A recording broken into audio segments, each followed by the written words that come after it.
Cuando ayunéis, no seáis austeros como los hipócritas, porque ellos demudan sus rostros para mostrar a los hombres que ayunan. De cierto os digo que ya tienen su recompensa. Pero tú, cuando ayunes, unge tu cabeza y lava tu rostro, para no mostrar a los hombres que ayunas, sino a tu Padre que está en secreto. Y tu Padre que ve en lo secreto te recompensará en público. Hace ya unos meses atrás habíamos iniciado el estudio del capítulo 6 de Mateo dentro de nuestra serie de exposiciones en el Sermón del Monte.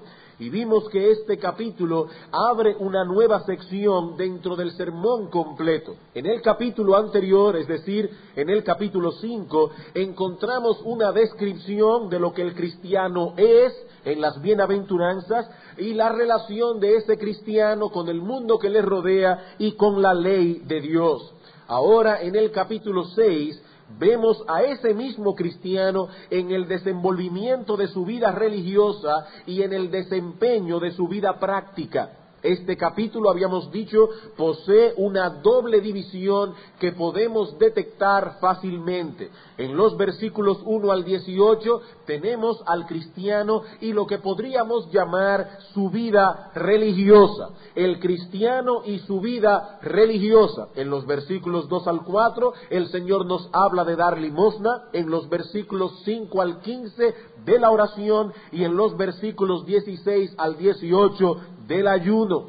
Por supuesto, hermanos, esas no son las únicas actividades piadosas a las que el cristiano se dedica, pero de una forma u otra, estas encierran todas las demás.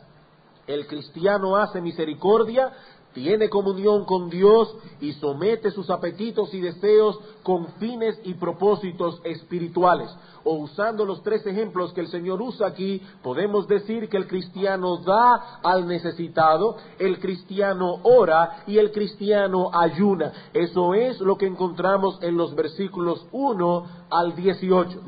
Y en los versículos 19 al 34 encontramos a este mismo cristiano, pero ahora en el desempeño de su vida práctica. El cristiano no solo debe ocuparse del cuidado de su alma y de su vida de piedad, aunque él no es de este mundo, aún sigue viviendo en él, y por lo tanto al cristiano le preocupa el comer, le preocupa el beber, el vestir, la crianza de los hijos, el asunto de la vivienda, etcétera. Este hombre vive delante de Dios, pero no solo en lo concerniente a su vida de piedad y a su religión, sino también en lo concerniente a los afanes de este mundo. Ese es básicamente el tema del capítulo 6 de Mateo. Hace un tiempo ya que comenzamos a considerar la primera de estas dos secciones, la que va del versículo 1 al 18, una sección que pretendemos concluir en el día de hoy. Al igual que con los dos temas anteriores, el Señor abre su enseñanza sobre el ayuno con una presuposición, y es que los cristianos ayunarán, lo mismo que harán misericordia, lo mismo que orarán. Noten el versículo 2 del capítulo 6. ¿Cuándo pues des limosna? No hay una orden aquí a dar limosna. El Señor está presuponiendo que si somos cristianos haremos misericordia. Versículo 5. Y cuando ores, el mismo patrón. No hay una orden aquí para orar, pero Cristo presupone que si somos cristianos oraremos. Y ahora llegamos al versículo 16 y que dice, cuando ayunéis, no seáis austeros como los hipócritas, etcétera, etcétera. El Señor no está criticando aquí a los que ayunan. Él está presuponiendo más bien que sus discípulos ayunarán, pero les advierte que al hacerlo deben vigilar atentamente sus motivaciones. Ellos no deben ayunar como los hipócritas. ¿Y cómo oran los hipócritas? Ellos demudan sus rostros, se ponen ropas raídas para mostrar a los hombres que ayunan. ¿Y qué dice Cristo? Los tales ya tienen su recompensa. Sino que más bien debemos ayunar con la conciencia de que lo hacemos únicamente para Dios y delante de Dios. Y esto nos trae, hermanos, una vez más al punto que mencionábamos al inicio de este capítulo cuando estudiamos el versículo 1. Debemos hacer lo correcto en nuestra vida religiosa, pero con una motivación correcta.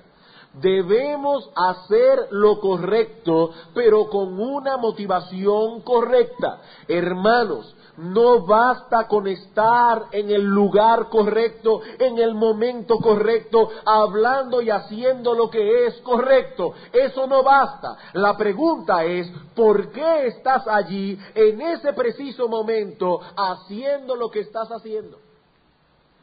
Todos hemos venido supuestamente en esta mañana aquí a adorar a Dios, pero hermanos, pueden estar seguros de que cuando estábamos cantando y elevando nuestros corazones al Señor, algunas alabanzas eran aceptas delante de Dios y otras no. ¿Por qué? Porque no basta con estar en el lugar correcto, expresando con nuestras bocas las palabras correctas, no. La pregunta es, hermano, ¿por qué estás aquí haciendo lo que estás haciendo en este preciso momento? El pecado es algo tan sutil que nos persigue hasta las puertas mismas del cielo. Y cuando nos disponemos a venir delante de Dios en oración, o aún en oración y ayuno, el pecado que mora en nuestro interior nos perseguirá hasta allí, y si nos descuidamos, terminaremos adorándonos a nosotros mismos, terminaremos centrando nuestros pensamientos en nosotros mismos, en vez de adorar a Dios y centrar nuestros pensamientos en Dios. Esa es básicamente la enseñanza de esta primera sección del capítulo 6. Nuestra vida de piedad debe ser vivida delante de Dios, no delante de los hombres. Debemos hacer misericordia delante de Dios. Debemos orar delante de Dios. Debemos ayunar delante de Dios.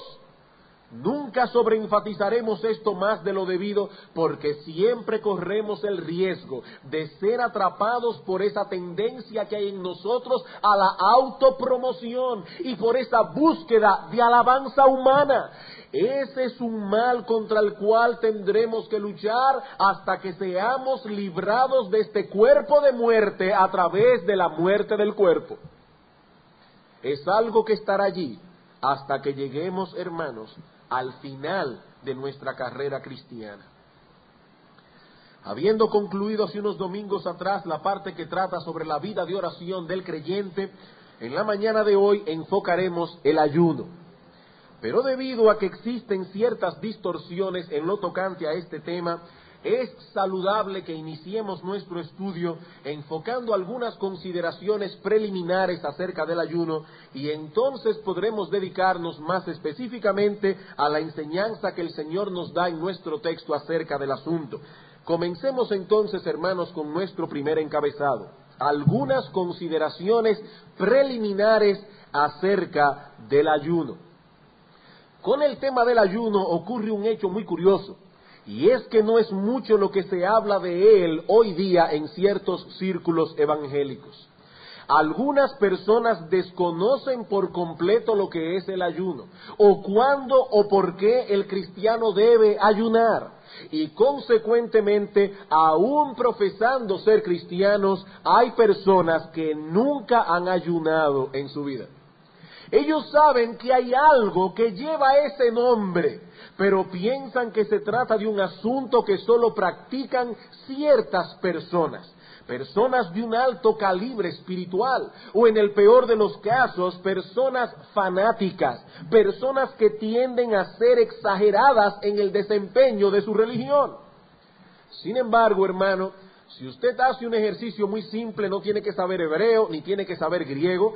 Si usted toma una concordancia de las Escrituras y busca allí la palabra ayuno, se dará cuenta que la Biblia menciona este tema con cierta frecuencia. En el Antiguo Testamento se menciona el ayuno en unos 40 textos, y en el Nuevo Testamento en unos 30.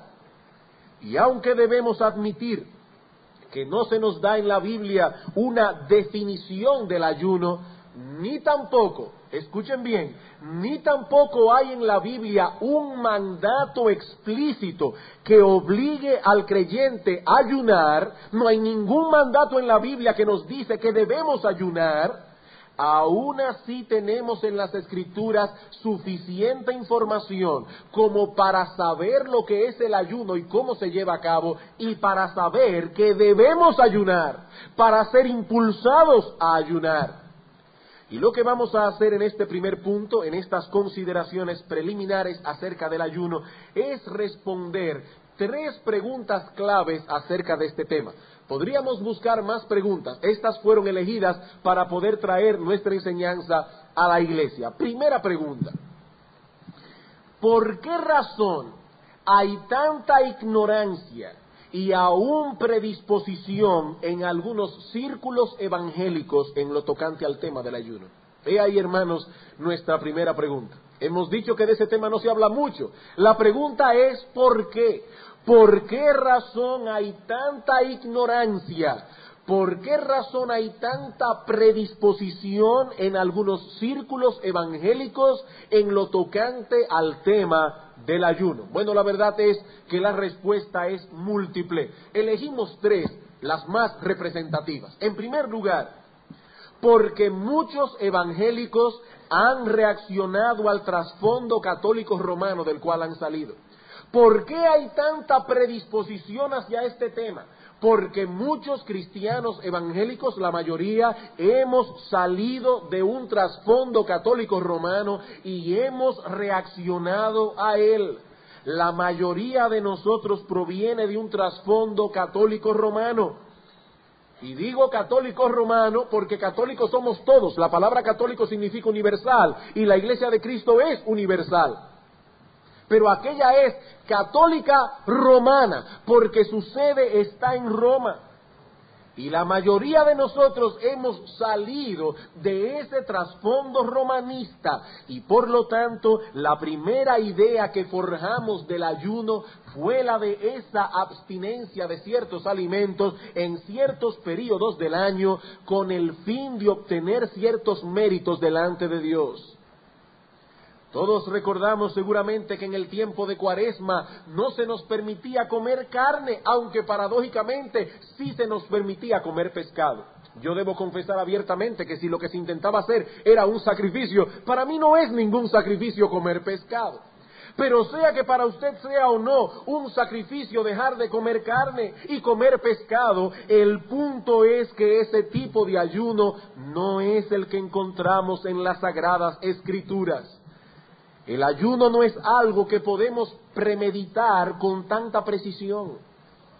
Como decía hace un rato, no existe un solo mandamiento en la Biblia que ate al cristiano a guardar ciertos ayunos en épocas específicas. La única ordenanza de la ley con respecto al ayuno era aquel que se llevaba a cabo en el día de la expiación. Y como esa ley ceremonial ya no está en vigor porque Cristo la cumplió a la perfección, ese mandamiento ya no regula la vida del cristiano en el día de hoy.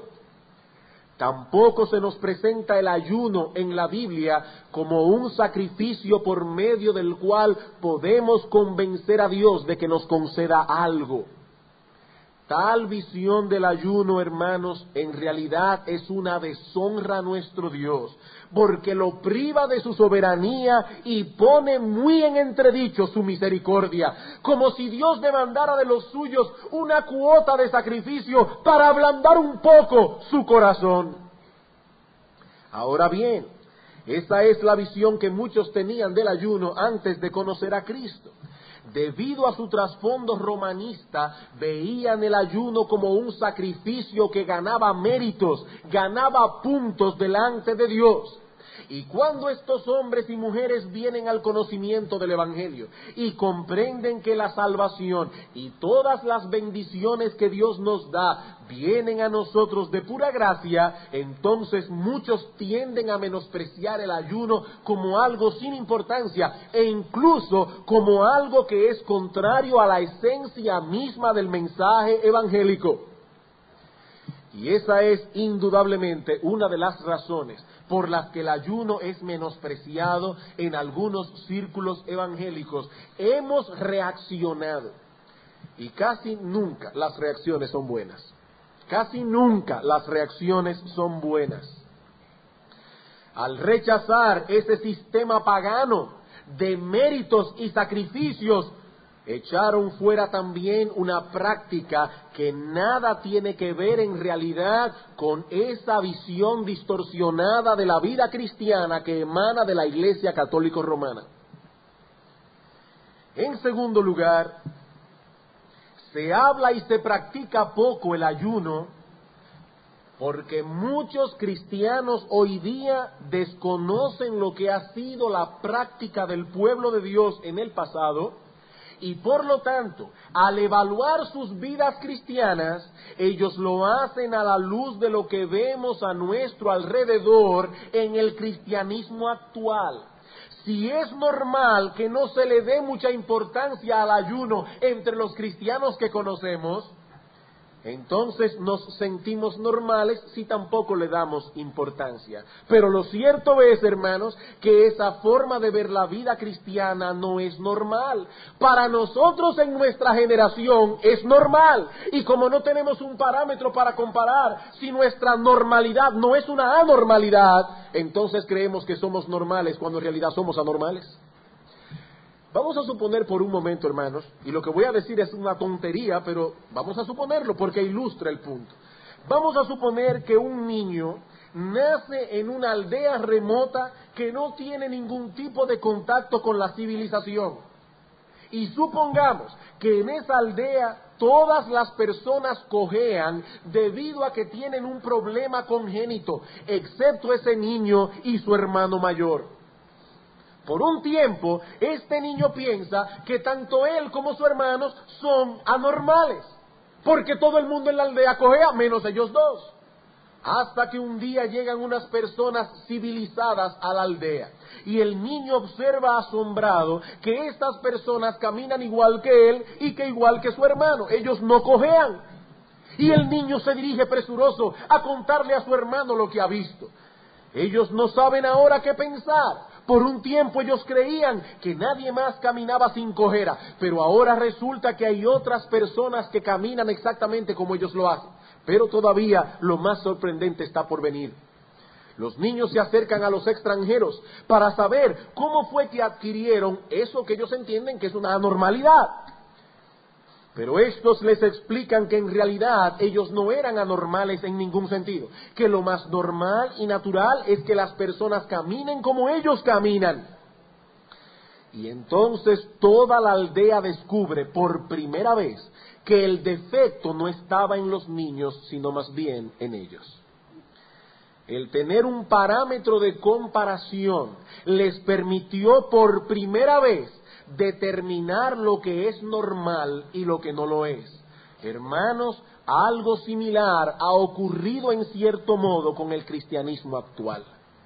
Podemos decir con pena y con tristeza que existe en nuestra generación una ignorancia bastante generalizada de lo que ha sido nuestra historia, y al desconocer nuestro pasado hemos perdido también un buen punto de referencia para evaluarnos a nosotros mismos y nuestra propia experiencia cristiana. Y tal vez lo que nosotros creemos que es normal, nuestros padres en la fe lo hubiesen visto muy anormal. Cuando estudiamos la historia de la iglesia nos damos cuenta que en el pasado era muy común para los cristianos ayunar. Basta con leer algunas de las biografías de esos hombres del pasado a quienes podemos considerar nuestros padres en la fe. David Brainerd, George Whitefield, George Mueller, y encontrarán allí la historia de hombres que sabían lo que era depender de Dios, no solo en oración, sino también en ayunos. Y ahora yo me pregunto, hermanos, ¿eran estos cristianos en algún sentido exagerados y anormales? ¿O reflejan esos hombres y esas mujeres el tipo de vida que encontramos, el tipo de vida piadosa que encontramos en las Sagradas Escrituras al leer la historia del pueblo de Dios, tanto en el Antiguo Testamento como en el Nuevo Testamento? Hermanos, ¿cuál de los dos estilos de vida se encuentran más cerca a la experiencia bíblica, el nuestro o el de ellos? Cuando los hijos de Israel fueron vencidos por los de Ai, ¿qué hizo Josué junto con los ancianos de Israel? Que expresaron su aflicción delante de Dios en ayuno y oración. Josué capítulo 7, versículo 6. Lo mismo hizo David cuando aquel hijo que tuvo con Betsabé enfermó gravemente. Segunda de Samuel capítulo 12, versículo 16. Hasta el malvado Acab ayunó al escuchar la terrible sentencia que Dios pronunció sobre él y sobre su casa a través del profeta Elías. Nehemías ayunó al escuchar el estado deplorable en que se encontraba la ciudad de Jerusalén, Nehemías 1:4, y lo mismo hicieron los israelitas en el tiempo de Esther ante la amenaza de Mardoqueo en Esther capítulo 4 versículo 6, y lo mismo hizo Daniel en Babilonia, Daniel 9, Daniel 10, y los ninivitas cuando escucharon la predicación de Jonás. Y si alguien piensa que todos estos ejemplos pertenecen al Antiguo Testamento, solo tendríamos que añadirle a esa lista de nombres el nombre de nuestro bendito Señor y Salvador Jesucristo, que cuando iba a iniciar su ministerio y a enfrentarse cara a cara con Satanás, ayunó en el desierto 40 días y 40 noches. O podemos añadir a la lista el nombre de Pablo, que en su currículum ministerial dice en muchos desvelos y ayunos. O podemos añadirle a la lista el nombre de Cornelio, o podemos añadirle a la lista el nombre de la iglesia primitiva, según nos relata Lucas en Hechos capítulo 13 versículo 2, en Hechos capítulo 14 versículo 23. Hermanos, estos ejemplos deben ser suficientes para hacernos ver que la experiencia de los hombres que nos han precedido en ninguna manera era una experiencia extraña al pueblo de Dios. Somos nosotros, hermanos, los cristianos del siglo XX, los que estamos desfasados en ese sentido. Al desconocer nuestra historia, miramos a nuestro alrededor y pensamos que lo que está sucediendo es normal, cuando, hermanos, no es normal en algunos aspectos. Y eso no ocurre únicamente con el asunto del ayuno. No, eso ocurre con muchas otras prácticas de la iglesia cristiana hoy. Algunos nos miran con extrañeza cuando hablamos en esta iglesia de guardar el día del Señor. O cuando observan que en nuestra iglesia no hacemos un llamado público a los pecadores para hacer una decisión por Cristo. Lo que era normal se ha convertido en algo anormal. Y muchas cosas que hoy son normales, como hacer ese tipo de llamamiento, serían observadas con pena y probablemente con desagrado y extrañeza por parte de muchos de los santos que nos han precedido. Ahora, hermanos, yo no quisiera ser malentendido en esto que estoy diciendo. Ninguna práctica es lícita por ser antigua y ninguna práctica es ilícita por ser novedosa. No, hermanos, no es la edad lo que hace la diferencia, es la Biblia.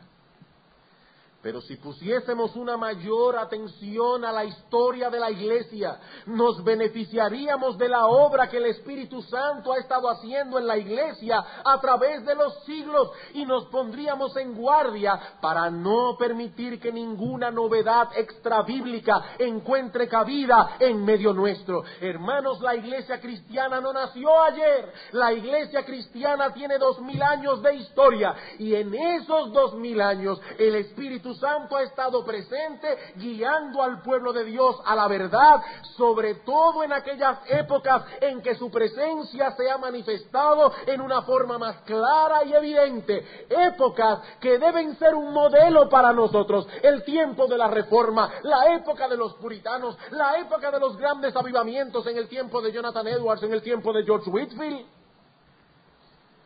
Son épocas modelos, épocas en que el Espíritu Santo se derramó sobre la iglesia en una forma muy especial. Y cuando la iglesia se desconecta de esa historia, corre el peligro de perder de vista parámetros adecuados por medio de los cuales podemos evaluar nuestra propia experiencia cristiana. Oh hermanos, yo tengo la convicción, la plena y total convicción, de que la vida cristiana de muchos sería mucho más rica y mucho más profunda si emplearan una buena parte del tiempo que emplean viendo televisión, leyendo buenas biografías. Buenas biografías. El hombre es un ser que aprende por imitación y la Biblia nos manda a considerar la conducta de esos hombres que dieron muestras claras de fidelidad para que las imitemos. Sus vidas serán un gran estímulo para nosotros, por cuanto ellos fueron a su vez imitadores de Cristo. Filipenses capítulo 3. Hermanos, estamos en un nuevo año. Es el tiempo de hacer la lista de los libros que van a leer durante el año. Incluyan buenas biografías. Incluyan buenas biografías. Filipenses capítulo 3, versículos 17 y 19. Hermanos, sed imitadores de mí. Pero no solo de Pablo. Y mirad a los que así se conducen según el ejemplo que tenéis en nosotros. ¿Y por qué el apóstol Pablo estaba tan empeñado en que estos cristianos de Filipos tuvieran buenos ejemplos a imitar? Lean el versículo 18.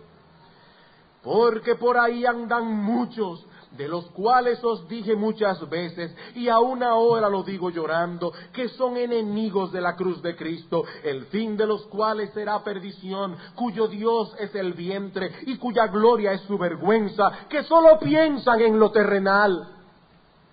Hermanos, la razón por la cual nosotros debemos poner nuestros ojos en buenos ejemplos cristianos y debemos dar esos ejemplos es que por ahí andan muchos malos ejemplos y esos malos ejemplos son los que más llaman nuestra atención por causa de la corrupción interna que hay en nosotros. Necesitamos urgentemente buenos modelos a copiar porque vivimos en una época llena de depravación. Hebreos capítulo 13. Hebreos capítulo 13, versículo 7. Acordaos de vuestros pastores, que os hablaron la palabra de Dios. Considerad cuál haya sido el resultado de su conducta e imitad su fe. Primera de Pedro, capítulo 3. Pedro capítulo 3, el apóstol Pedro hablando a las mujeres cristianas, dice: mujeres, ustedes deben tener este tipo de carácter que es lo que adorna a una mujer, es lo que hace hermosa a una mujer. Pero así como ustedes copian las modas que a otros se le inventa y se le ocurre ponerse, de esa misma manera, dice Pedro, imiten también, pero aquellas mujeres que deben ser imitadas. Versículo 5.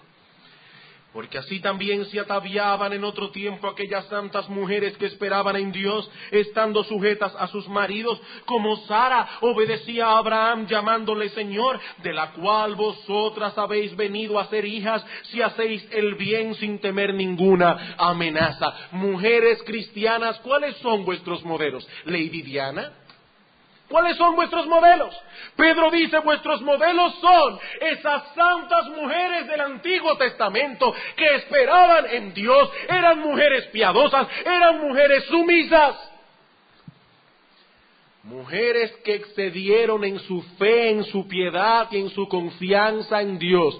He ahí, hermanas, ¿cuáles son vuestros modelos? ¿Cuáles son vuestros modelos? Pero hay una razón más que podemos mencionar para explicar el porqué de esa ignorancia y esa predisposición actual contra el ayuno. Ya mencionamos nuestro trasfondo católico romano. Ya mencionamos ese divorcio que hay entre la historia de la Iglesia y nosotros hoy. Pero ahora añadimos en tercer lugar el hedonismo predominante de nuestra época. El hedonismo predominante de nuestra época. Vivimos en una época muy sensual, una época en la que se sobreenfatiza la búsqueda de deleites. Eso es hedonismo. Una época donde todo lo que huele a sacrificio tiende a ser rechazado y aún ridiculizado. Hermanos, yo no estoy en contra de ninguno de los progresos que el hombre ha hecho. Siempre he dicho que me alegro de vivir en el siglo XX, que uno se puede levantar por la mañana, abrir un grifo en el baño y sale el agua. No hay que tomar un cubo, ir a un pozo y traer el agua a la casa. ¡Qué época más fantástica nos ha tocado vivir! Pero ¿acaso no es cierto que todas las comodidades del siglo XX nos han hecho personas flojas y que todo lo que huele a sacrificio, todo lo que incluye cierta cuota de sacrificio, tendemos a rechazarlo y tendemos a ridiculizarlo? Porque es una época que ha traído consigo un fuerte hedonismo. Nuestra mayor preocupación es la de cómo divertirnos. ¿Cómo divertirnos? Si estoy cansado, necesito diversión para poder descansar. Pero si tengo vacaciones, necesito diversión para poder usar bien las vacaciones. Diversión, diversión. Quisiéramos hacer de nuestra vida una especie de parque de diversiones, del cual solo salimos para ir a trabajar. ¿Y para qué trabajamos? Para producir dinero y así poder volver al parque otra vez. Somos como aquellos hombres que Pedro describe en su carta en 2 de Pedro capítulo 2, versículos 12 y 13. Pero estos, hablando de esos hombres, hablando mal de cosas que no entienden, como animales irracionales, nacidos para presa y destrucción, perecerán en su propia perdición, recibiendo el galardón de su injusticia. Y oigan cuál es el mal de estos hombres, ya que tienen por delicia el gozar de deleites cada día. Hay que tenerle un horario de diversiones. Alguna película que ver, algún paseo que dar, alguna comida fuera que comer. Una época hedonista. ¿No es esa, hermanos, la característica primordial de nuestra generación? El apóstol Pablo en 2 Timoteo, capítulo 4, escribió proféticamente una descripción de lo que habría de ser nuestra época actual. 2 Timoteo capítulo 3, versículos 1 al 5. También debes saber esto, Timoteo, que en los postreros días vendrán tiempos peligrosos. ¿Y por qué serán peligrosos esos días? Porque habrá hombres amadores de sí mismos, avaros, vanagloriosos, soberbios, blasfemos, desobedientes a los padres, ingratos, impíos, sin afecto natural, implacables, calumniadores, intemperantes, crueles, aborrecedores de lo bueno, traidores, impetuosos, infatuados, amadores de los deleites más que de Dios. Hermanos, eso pudo haberlo escrito un periodista que estaba ayer en la ciudad de París o en la ciudad de Nueva York. Pero no fue un periodista en París o en Nueva York que escribió esto. Fue Pablo hace 2000 años, inspirado por el Espíritu Santo. Pero pudo haber sido escrito hoy acerca de nuestra generación. ¿Y cómo podemos esperar que un tema como el ayuno sea bien recibido cuando nosotros mismos hemos sido atrapados, hemos sido influenciados por esa cultura del deleite? Si empleamos más tiempo libre viendo televisión que leyendo buenos libros, si preferimos perder el tiempo en conversaciones livianas que sostener conversaciones santas, serias y edificantes, si le huimos a la soledad porque no nos gusta meditar ni nos gusta pensar, ¿cómo vamos a recibir un tema como el ayuno con agrado? He ahí, hermanos, algunas de las razones por las que hoy día el tema del ayuno es descuidado y aún menospreciado. Pero Cristo da por sentado en nuestro texto que los suyos ayunarán, y aunque no lo ordena, lo presupone. Y yo me pregunto, hermanos, ¿nos dejaremos dominar por nuestra cultura? ¿Nos dejaremos dominar por nuestros prejuicios? ¿O tomaremos la determinación de vivir vidas cristianas más profundas, más genuinas? Hermanos amados, la Iglesia de Cristo de nuestra generación necesita desesperadamente del testimonio de hombres y mujeres que decidan tomar el cristianismo en serio, que decidan nadar en contra de la corriente si es necesario, con tal de volver al patrón bíblico. Algunas personas piensan, ¿qué tanto es que estos pastores mencionan a los puritanos? Hermanos, tenemos que volver a nuestras raíces. Aún sea nadando en contra de la corriente, tenemos que volver al patrón bíblico. ¿Y cuán diferente sería el impacto de la Iglesia en nuestra generación si muchos tomaran esa determinación con la ayuda y en dependencia del Espíritu de Dios? Ay, hermanos, déjenme ver cómo yo sigo. No puedo quedarme únicamente en esta pregunta. Dijimos, vamos a dar 3 preguntas. Hay 2 interrogantes más que debemos responder antes de pasar a considerar el texto. Ya hemos visto en primer lugar por qué el ayuno es tan descuidado. No se preocupen, yo no lo voy a tener aquí hasta la tarde. ¿Por qué el ayuno es descuidado en muchos círculos evangélicos en el día de hoy? Ahora debemos preguntarnos en segundo lugar, ¿y qué es el ayuno? ¿Qué es el ayuno? Hemos estado hablando del ayuno, pero puede ser que algunos se estén preguntando aún, ¿pero eso realmente qué es? Bueno, y aquí algunas definiciones. Alguien ha dicho que se trata de una abstención temporal de la comida y la bebida acostumbrada por razones devocionales. ¿Qué es el ayuno? Una abstención temporal de la comida y la bebida acostumbrada, pero por razones devocionales. Y Donald Whitney, en un tono similar, escribió: es una abstinencia voluntaria de tomar alimentos por un propósito espiritual. La palabra ayuno significa literalmente no comer, pero el asunto es más profundo que ponerse a dieta. Incluye la abstención de comida, pero no como un fin en sí mismo, sino más bien como una expresión de humillación y aflicción delante de Dios. Si no hay un propósito espiritual de por medio, la abstinencia deja de ser ayuno en el sentido bíblico para convertirse simplemente en una dieta o en un sacrificio. Hermanos, debemos luchar contra todo pensamiento que nos lleve a ver el ayuno o cualquier otra manifestación de devoción como algo mecánico. Debemos luchar contra este pensamiento. Si hago esto, obtendré esto otro a cambio. No, hermanos, el dejar de comer no nos hará más espirituales. El dejar de comer no inclinará el corazón de Dios más de lo que ya está. El dejar de comer no logrará que el corazón de Dios se enternezca. Mira, oh Dios, cómo estoy aquí pasando hambre. ¿Acaso no te da pena de mí? A ver si Dios me responde lo que yo quiero. Hermanos, si esa es la visión que tienes del ayuno, no solo tienes una visión distorsionada de esa práctica piadosa, tienes una visión distorsionada de Dios, del Dios mismo.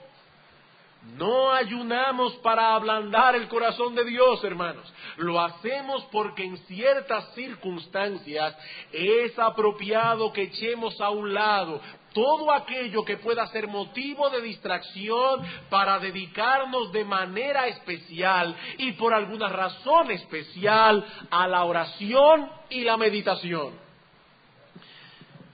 Esto nada tiene que ver con esa idea platónica de que la materia es mala y de que lo único bueno es el espíritu. Por lo tanto, voy a golpear mi cuerpo para poder fortalecer el alma. No. Dios nos manda a cuidar nuestro cuerpo lo mismo que nos manda a cuidar nuestras almas. Pero tenemos que reconocer que el cuidado de nuestro cuerpo ocupa casi todo nuestro tiempo. Vivimos cuidando el cuerpo. porque el cuerpo vive demandando cosas, demandando comida, demandando bebida, demandando descanso. Estamos normalmente muy ocupados satisfaciendo las demandas de nuestro cuerpo, de modo que queda muy poco tiempo para la meditación y la oración. Y hay ciertas situaciones que vienen sobre nosotros que nos moverán a buscar el rostro de Dios, no solo en oración, sino también en ayuno, echando a un lado cosas que son lícitas, como el comer o el beber. ¿Pero para qué? ¿Para que a Dios le dé pena? No, para no tener ninguna distracción en nuestra búsqueda de Dios. El comentarista John Brown dice al respecto: cuando la mente y el corazón están bien amarrados con algún asunto, especialmente si se trata de un asunto serio y triste, habrá una indisposición a probar alimentos. Y en ese estado de mente, producido por un profundo sentido del mal del pecado y de la suprema importancia de las cosas invisibles y eternas, el refrenarnos de tomar alimentos será una expresión natural de nuestro sentido de indignidad y de la comparativa insignificancia de todas las cosas terrenales. Y más adelante añade Brown: el ayuno, es decir, la abstinencia total o parcial de alimentos, parece haber estado relacionada en todas las edades del mundo con períodos peculiares de solemne devoción. Y eso nos lleva de la mano a una tercera pregunta: ¿cuándo es apropiado para un hijo de Dios ayunar? ¿Cuándo es apropiado para un hijo de Dios buscar a Dios de ese modo? Bueno, cuando rastreamos en las Escrituras la práctica del ayuno, ya sea a nivel individual o colectivo, encontramos que el pueblo de Dios solía ayunar en las siguientes circunstancias. Y yo no voy a ampliar esto con detalles, ya que lo hicimos en un sermón anterior, en el cual hablamos del ayuno mucho más ampliamente. Pero por un lado, vemos que el pueblo de Dios ayunaba cuando se encontraba en medio de un gran pesar por causa de su pecado delante de Dios. Hay momentos en que sentimos la lepra de nuestro pecado en una forma inusual, y en esos momentos es apropiado que el pueblo de Dios venga delante de Dios, no solo en oración, sino también en ayuno. Por ejemplo, Daniel ayunó en Babilonia como una manifestación de dolor ante los pecados del pueblo, y lo mismo hizo Esdras. Dice Esdras 10, no comió pan ni bebió agua, porque se entristeció a causa del pecado de los del cautiverio.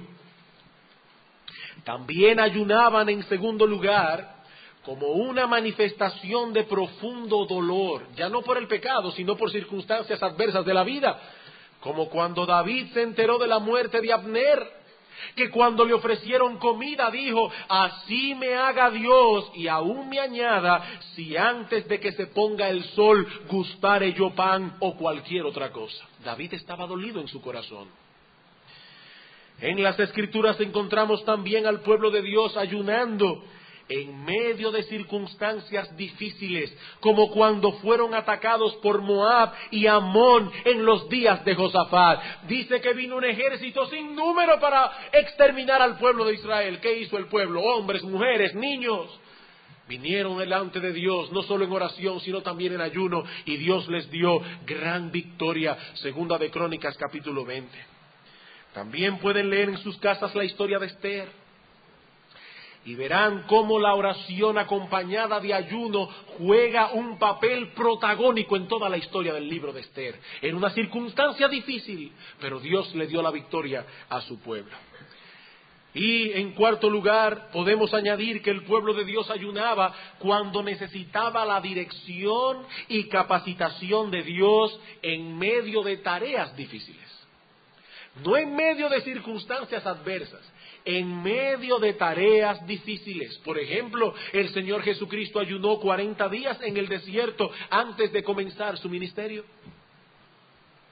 Siendo el Hijo de Dios encarnado, dependía totalmente del Padre.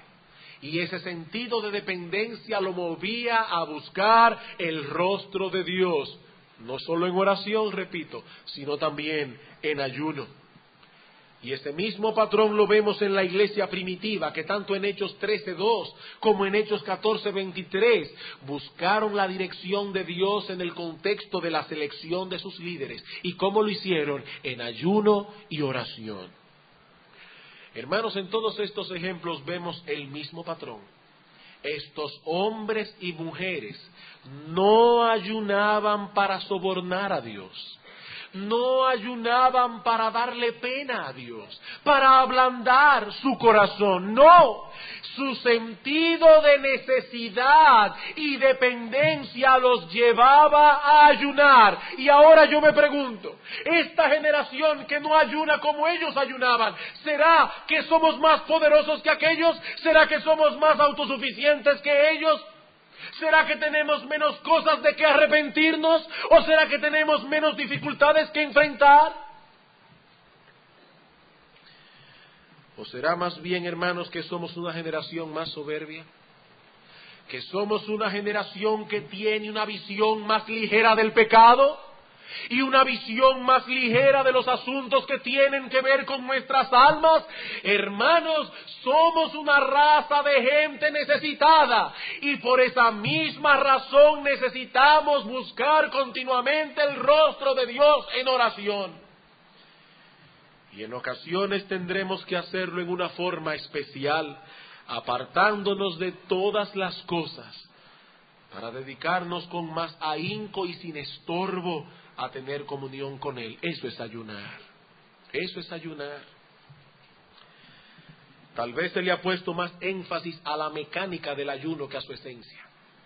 La mecánica del ayuno. Pero se puede hacer esto, se puede hacer aquello. La mecánica. ¿Cómo se hace? No, hermano, la Biblia no plantea una forma rígida de ayunar. No, puede ser un ayuno individual, puede ser un ayuno colectivo, puede ser un ayuno de un día, de más de un día, de menos de un día. Puede ser un ayuno total, no alimentos ni bebidas. Puede ser un ayuno parcial, como el ayuno practicado por Daniel en Daniel capítulo 10, versículo 3, que consistió simplemente en abstenerse de manjares delicados, no comer carne ni comer vino por 3 semanas. Hermanos, el asunto no es la mecánica. El asunto es que sea de un modo u otro, debemos tener la disposición de venir delante de Dios y aferrarnos a Él como Jacob se aferró al ángel y decirle: Señor, en medio de esta aflicción que tengo, yo no te dejaré hasta que la bendición no venga sobre mí. Eso es lo importante en el ayuno. Hermano, ¿has sentido un dolor agudo por causa de tu pecado? ¿O te encuentras en medio de una situación aflictiva? ¿O en medio de alguna circunstancia difícil y necesitas la dirección de Dios? Si es así, el ayuno será un medio que Dios usará para traer sobre tu vida bendición abundante. ¿Sabes sobre todo qué bendición? La bendición de su presencia sobre ti. ¿Y por qué lo digo con tanta seguridad? Porque la Biblia lo promete. Escucha lo que Dios ha prometido en el Salmo 145, versículo 18. Cercano está Jehová a todos los que le invocan, y añade, a todos los que le invocan de veras. Cercano está el Señor a todos los que le invocan de veras. No a los que cumplen un ritual por las mañanas y antes de salir de sus casas se postran y dicen: Señor, bendíceme en este día en el nombre de Jesús, amén.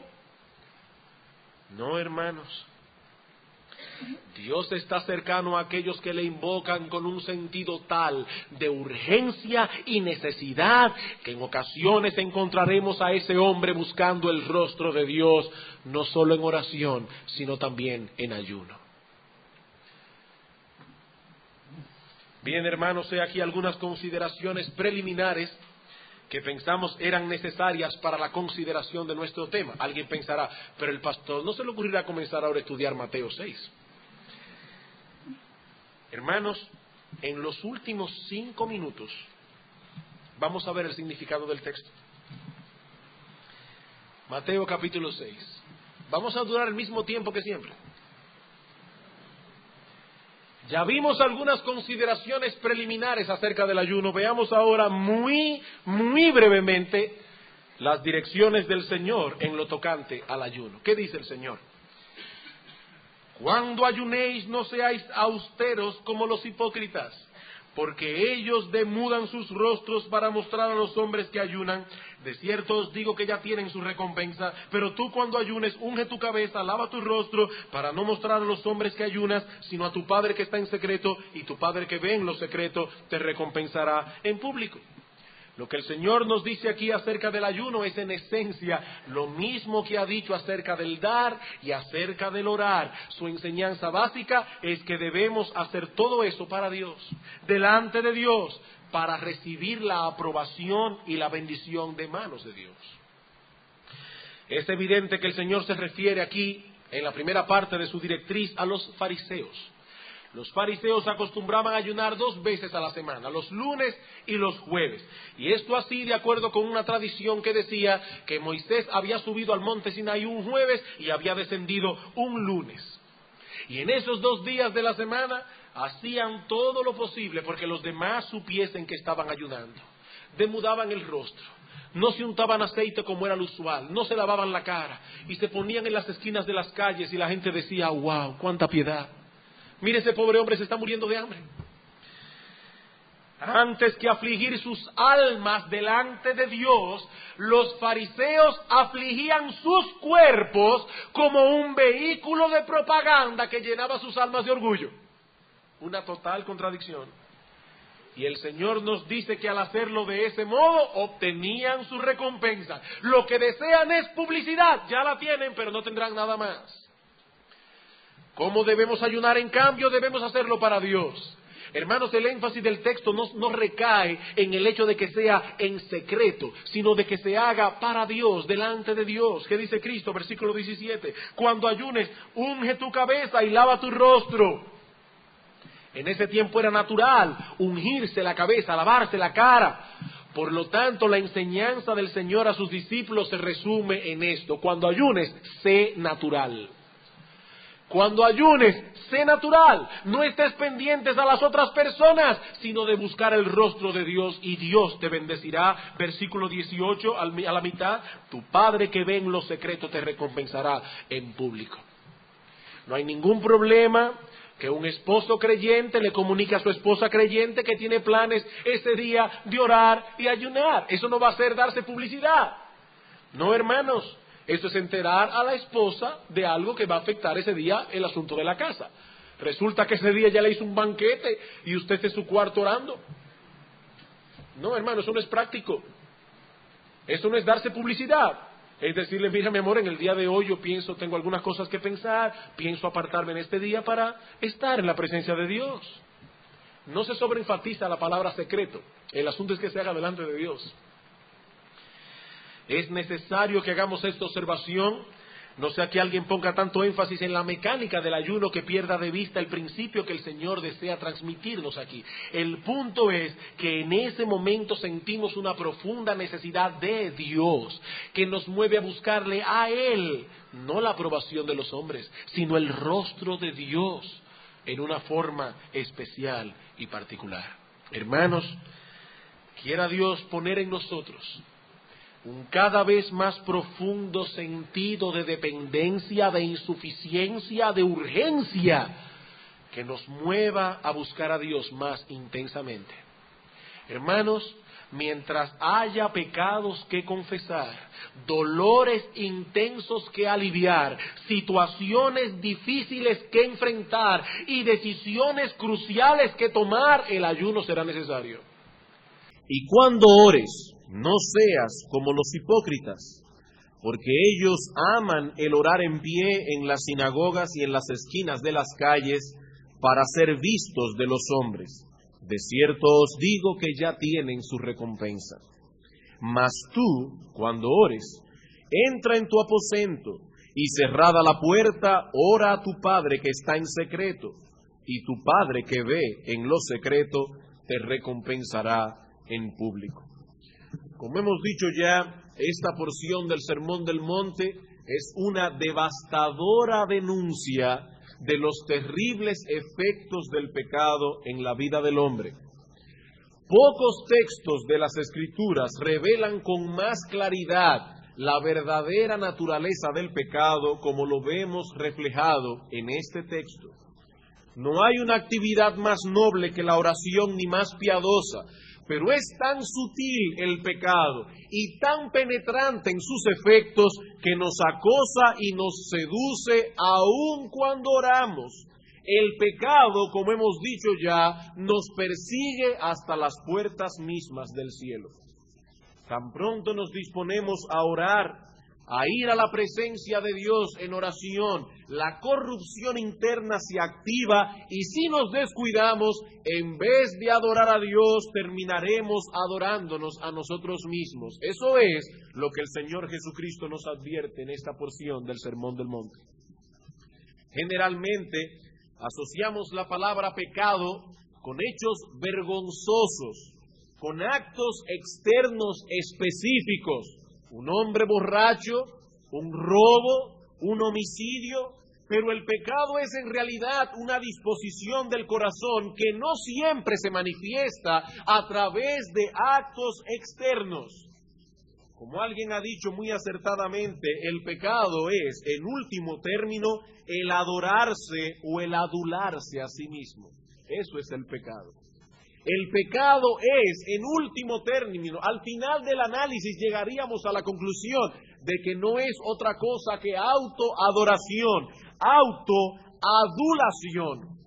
Se trata de algo tan engañoso que se manifiesta en la vida del cristiano, incluso cuando realiza sus deberes religiosos. Esa es la enseñanza esencial de Cristo en este pasaje. Cuando vemos a un hombre borracho tirado en la calle o dando tumbos, ese es, sin lugar a dudas, un cuadro patético de los efectos del pecado en el hombre. Sí, es un cuadro muy patético. Pero cuando vemos a un cristiano de rodillas en la misma presencia de Dios, luchando con su corrupción y asediado por su yo, esa es una imagen más aguda y más precisa de la verdadera esencia del pecado. Este hombre ha venido a derramar su alma delante de Dios, pero su corrupción interna lucha por llevarlo a centrarse en sí mismo en vez de centrar sus pensamientos en Dios. Ese es el problema del que Cristo se ocupa en esta sección del Sermón del Monte. Debemos permanecer en vela, vigilando continuamente nuestro corazón, porque de lo contrario convertiremos nuestra vida religiosa en un espectáculo que busca el aplauso de los hombres y no el aplauso o el agrado de Dios. En el versículo 1 del capítulo 6 el Señor nos da una advertencia general. Guardaos de hacer vuestra justicia delante de los hombres, para ser vistos de ellos, para hacer un espectáculo delante de ellos. De otra manera, no tendréis recompensa de vuestro Padre que está en los cielos. Esa es la enseñanza general de esta porción del Sermón del Monte. Ya vimos esa enseñanza aplicada a las obras de misericordia en los versículos 2 al 4. Dice el Señor en el versículo 2, cuando pues des limosna, no hagas tocar trompeta delante de ti, como hacen los hipócritas en las sinagogas y en las calles. ¿Para qué? ¿Cuál es su motivación? Para ser alabados por los hombres. De cierto os digo, ya tienen su recompensa. Y a partir de hoy pasaremos a considerar esa misma enseñanza general, pero en lo concerniente a nuestra vida de oración. Al igual que en el ejemplo anterior, el Señor abre su enseñanza con una presuposición. Él presupone que los cristianos oran. Eso es parte integral de la vida cristiana. Vean el versículo 5. Y cuando ores, versículo 6, mas tú, cuando ores, versículo 7, y orando. Aquí no hay una orden expresa a orar. El Señor más bien presupone que todo cristiano ora, pero no presupone que todo el que ora es cristiano. Hermanos, esta diferencia parece muy sutil, pero no es un mero juego de palabras. El Señor presupone que todo cristiano ora, pero no presupone que todo el que ora es cristiano. Muchas personas ejecutan cada día sus deberes religiosos y en cierto modo se puede decir que oran. Pero si examinamos más profundamente lo que están haciendo y lo comparamos con lo que la Biblia enseña acerca de la oración, nos daremos cuenta de que en realidad no oran. Mientras Pablo fue un fariseo, seguramente oró en incontables ocasiones, seguramente.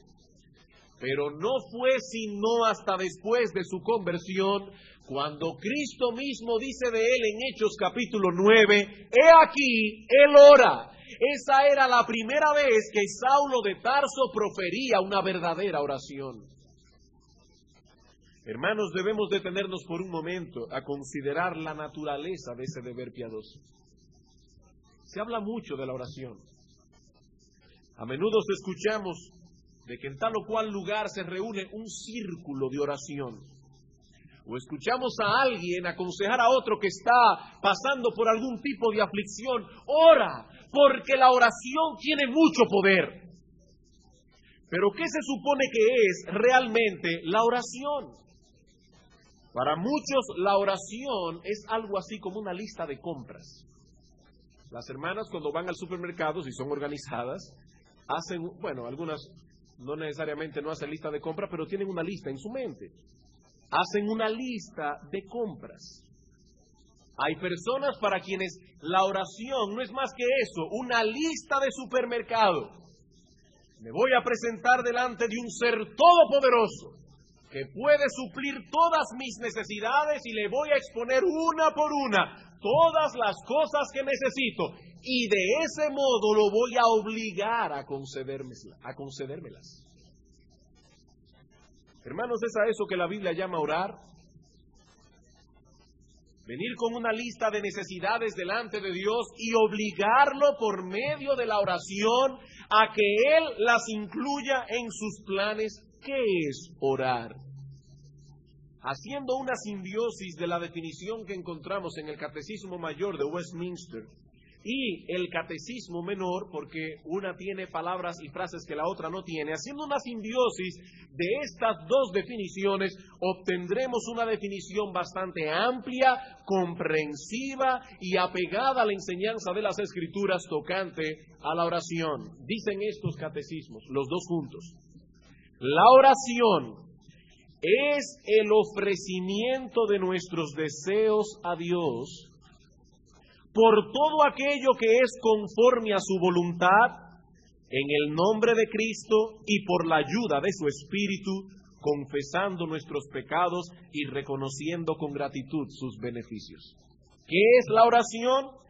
Es el ofrecimiento de nuestros deseos a Dios por todo aquello que es conforme a su voluntad, en el nombre de Cristo, es decir, por los méritos de Él, por la mediación de Él, y por la ayuda de su Espíritu, porque muchas veces no sabemos cómo orar, el Espíritu tiene que auxiliarnos, confesando nuestros pecados y reconociendo con gratitud sus beneficios. Ahora, noten, hermanos, cómo los autores de estos dos catecismos enfatizan el elemento de la adoración en la oración. Cuando un cristiano ora, dicen ellos, está ofreciendo sus deseos a Dios, como quien trae una ofrenda al altar. El asunto no es hacer saber a Dios cuáles son las cosas que necesitamos, porque dice la Escritura que Dios conoce mis necesidades antes de que yo se la pida. Tampoco debemos ver la oración como un mecanismo para ablandar el corazón de Dios o para forzarlo a cambiar sus planes. Nuestro Dios es inmutable. Y no solo eso, lleno de misericordia. Nuestras oraciones no lo harán cambiar de parecer. Hermanos, nuestras oraciones no hacen que Dios cambie de parecer.